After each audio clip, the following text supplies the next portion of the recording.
You have a treat for you today. Not only do we have a beautiful inside and out person here, but she's from Massachusetts. And it's making me sneeze. This is going to be fun. Comic Spot.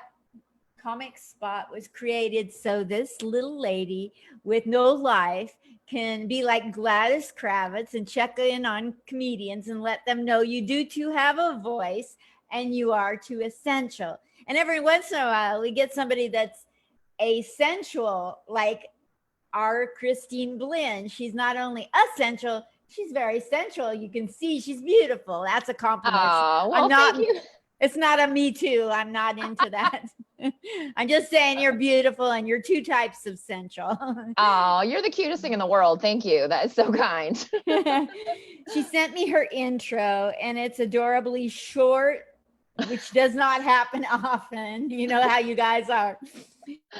I am a house comic at Roar at MGM Springfield, Massachusetts. Do you guys know where that is?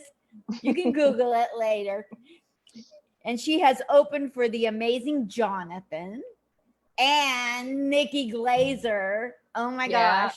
I can't wait to get to know Kristine Blinn. Welcome, Kristine. Woo! Thank you. Thank you for having me. I'm very excited to be here. I'm so happy you're here. Thanks Thank to you. Zoom. I know. Tell me how life is in a pandemic. I assume this is your first pandemic. This is my first. Big fan. It's been great so far. No, well, I'm also a school teacher. I teach high school. So Wow. I have to say, I know there are just the vast majority of teachers are amazing and loving and they want the best for the kids. And part of me is like, I want that too, but I also kind of want to keep this vacation going. Totally. So it's been actually being forced not to have to drive everywhere for comedy and not having to go to school. It's actually been surprisingly calm for me. Yes. There's been so many benefits to the not of course we know the obvious negative side of this whole shutdown. Of course. Yeah. I don't want to make light of that at all. No. But oh my gosh, some of the benefits that have reaped out of this, you know.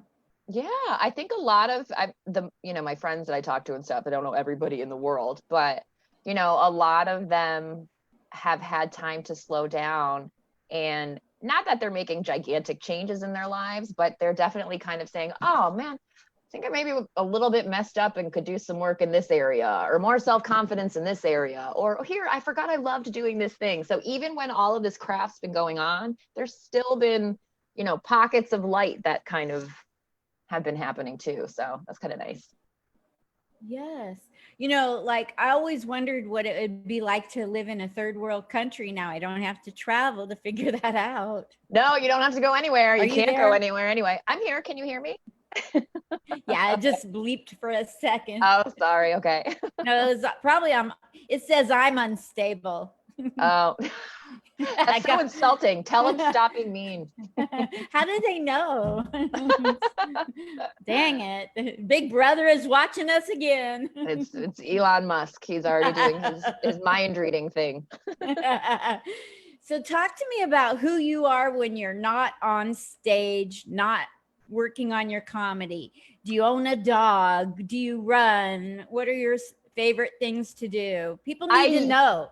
I used to run. I'm sure everybody is dying to know. I used to run, and then I just kind of decided why. So now I walk more. But no, when I have downtime, I don't have a dog because I'm not home enough to have a dog, So they take time. They take time, but they also need people around. So I have a cat to get my animal fix, and I grew up with cats, But you can give them enough food and water and a clean litter box, and they prefer you to not be there anyway. So I'm good with that. I got 4 nephews and a niece. So I've been trying to spend a lot of time. After this interview, I'm actually driving out to my brother's. He's about an hour from here to hang out with my nephews. One of them just turned 10. So. Oh, how cool is that? Yeah. So when you're a funny lady now, you're doing comedy, but in your early life, I like to ask everybody kind of sort of the same I don't pull a lot of punches. I'm not like Muhammad Ali up in this thing. But when you were younger, were you always funny, or did that pop out of you later in life? I was super shy when I was a kid, and I always wanted to be like the funny people. So like my dad, my parents are very funny. Many people in my family, I say this to the day I die, are way funnier than I am. And I always wanted to be like them. And it wasn't until I got to college and started like drinking alcohol and loosening up around people that I kind of realized like, oh, I can make people laugh, and it got fun. That's so cool. When was the first time that somebody actually told you that you were funny? Because like you noticed with the alcohol that you were funny. Not that I want to promote that or anything. That just got rid No. of my social anxiety. I'm not saying it was right. I totally get it. Yeah. I know you're not promoting it, but when like, so you made people laugh, Mhm.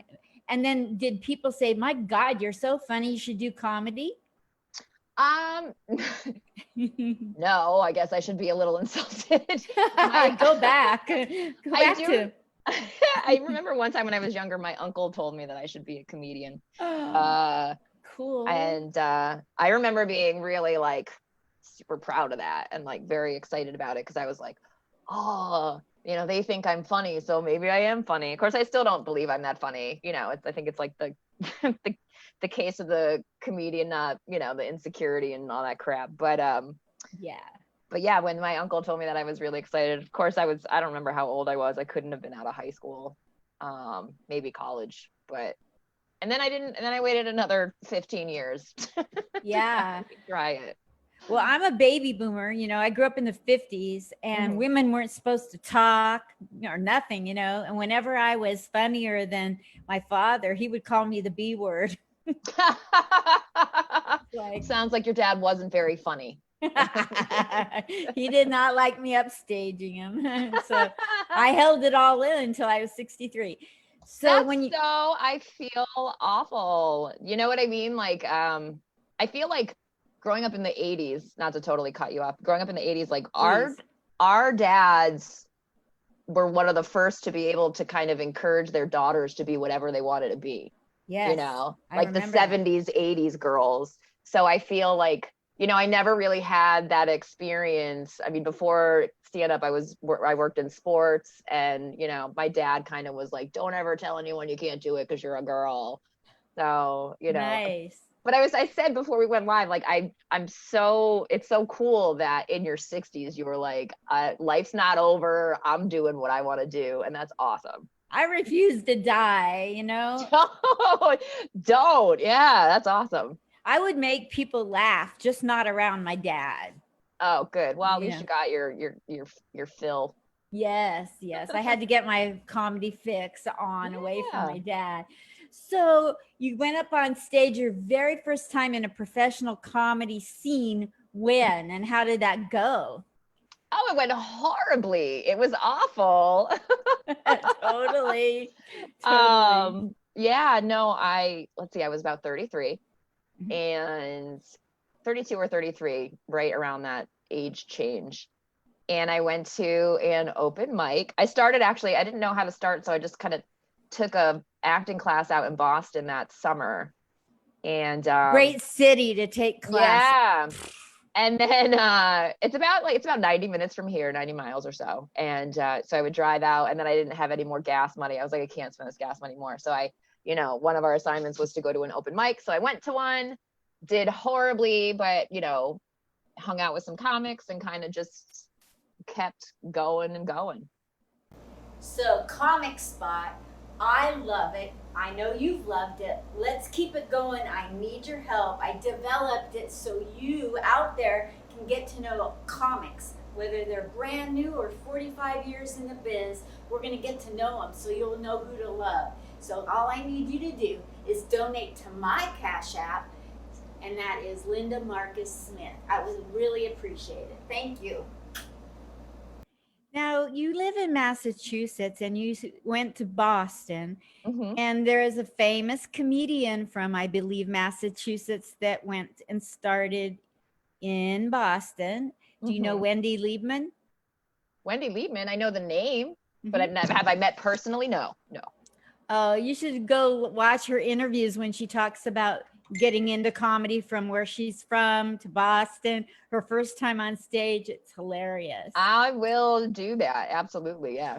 She's my favorite female comedian on the planet. Oh, that's so great. Okay, good. I'll look that up. Right under her is Rita Rudner, but Wendy's way above that, way That's above that in my awesome. book.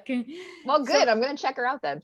yeah, you'll be blown away at how simple the material is, yet so complicated and such intricate delivery style. If you That's, sit and watch it, it's like so complicated the way she delivers simple material.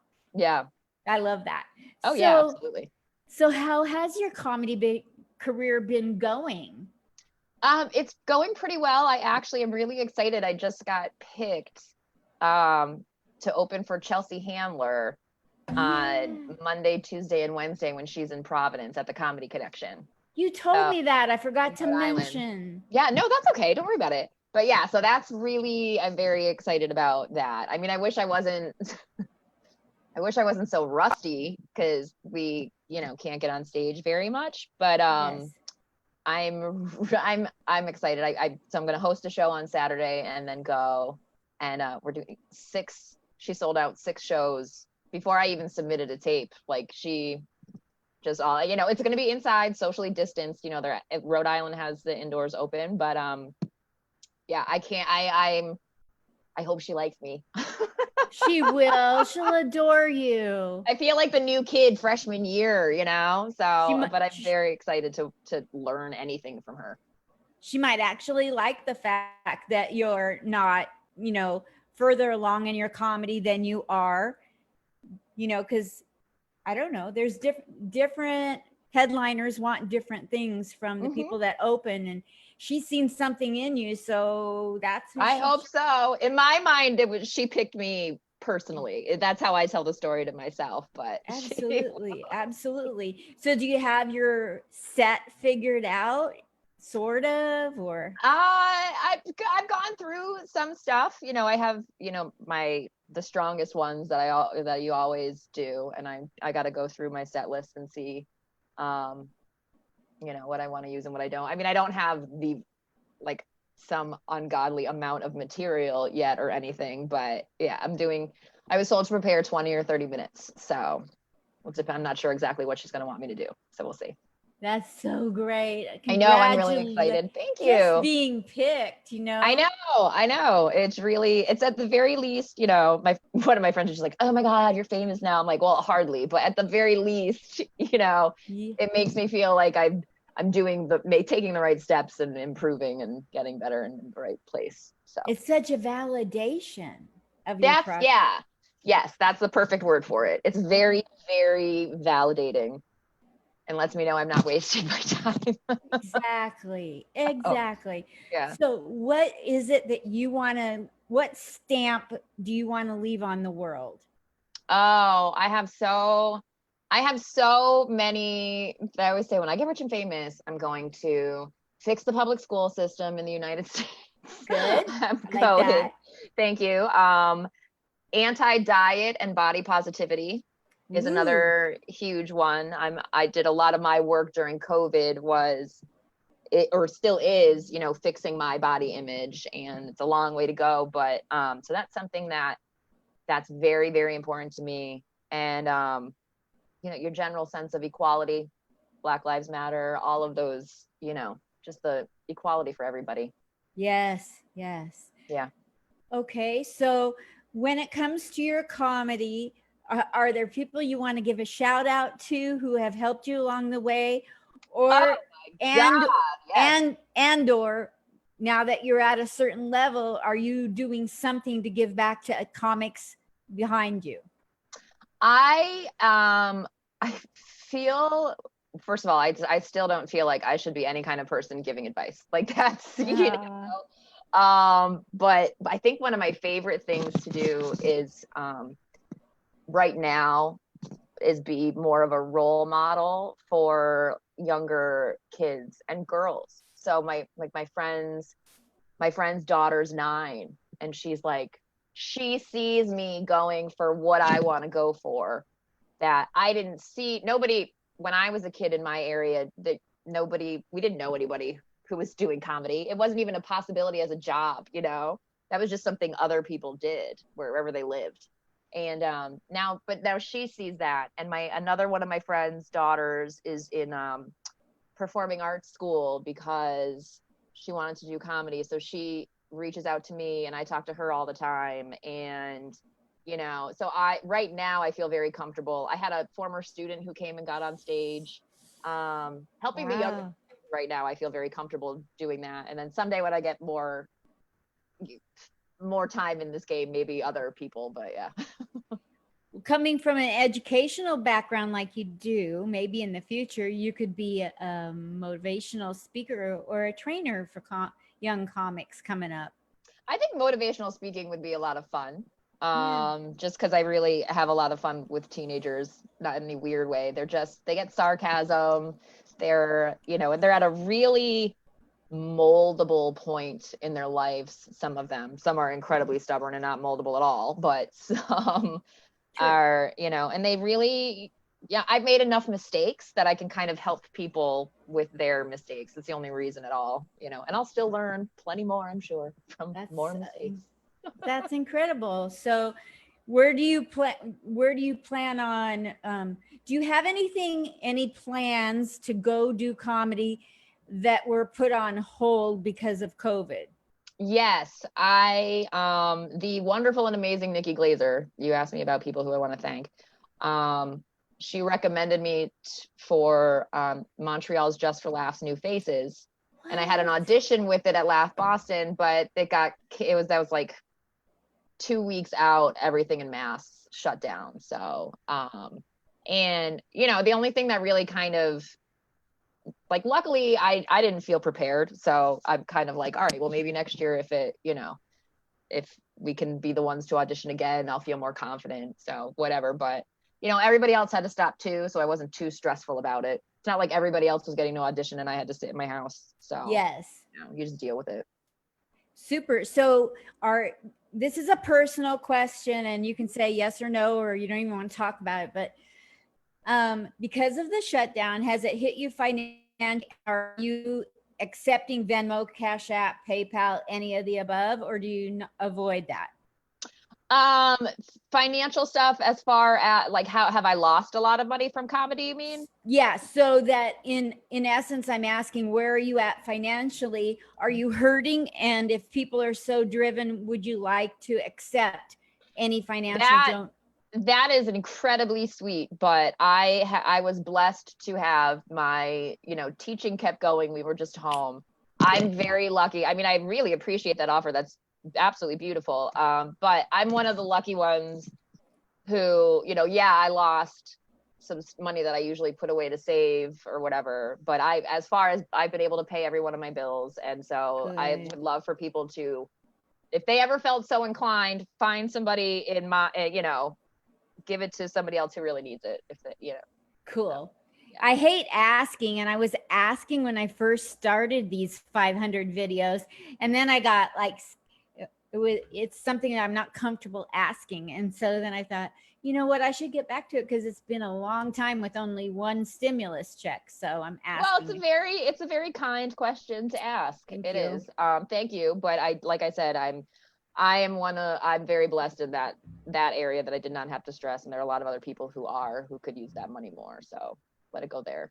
And so I got two last questions. Okay. You're going to be opening for Chelsea Handler. Yeah. And what's the dates and what city again? Okay. So it's in Providence, Rhode Island at the Comedy Connection. And that is August 10th through the 12th, which Perfect. Is a Monday, Tuesday, Wednesday. Okay. Will you type that in the message to me after this so I can be sure to type it accurately? Yes, okay. Absolutely. I will. And then my so you're going to be there. That was a statement. But I asked when. So do you have some kind of like thing that you can't wait to say to Chelsea? Don't tell me what it is, but like when I got to meet a couple of my heroes, Yeah. I had something amazing planned to say, Do you have something like that? No, I mean, I have definitely, topics that I hope come up. But anytime I ever try to plan what I'm going to say in that situation, I end up coming off really stupid and awkward. So I'm just going to go in and say, hi, my name's Kristine. It's very nice to meet you. And then I'm just going to follow her lead. She may not even want me in there because of COVID. I don't know. You know what I mean? Which I would cry, but I would totally understand. Yes. But yeah, no, I tried. If I overthink it, that's the downfall of me every time. So super. So the last thing I want to ask is, you're going to be, transitioning at some point out of your very first pandemic that you went through without having a manual how to get through it. Yes. And we're funny people, so we see the world really differently than others. Yes. So as motivation or hope for people listening, what's a funny way that you can get through the rest of this dang pandemic? Smoke a lot of weed. I don't know if that's the funniest answer, but it certainly brings me a lot of laughs and relaxation. So smoke a lot of weed and take a lot of selfies. Yeah, that's it. There you go. There you go. High five on that one. We did that together. Very good. Very good. Thank you so much, Kristine Blinn. Now I know you. We've met virtually. So that's awesome. So anytime you come to Vegas, let's go do Starbucks on me.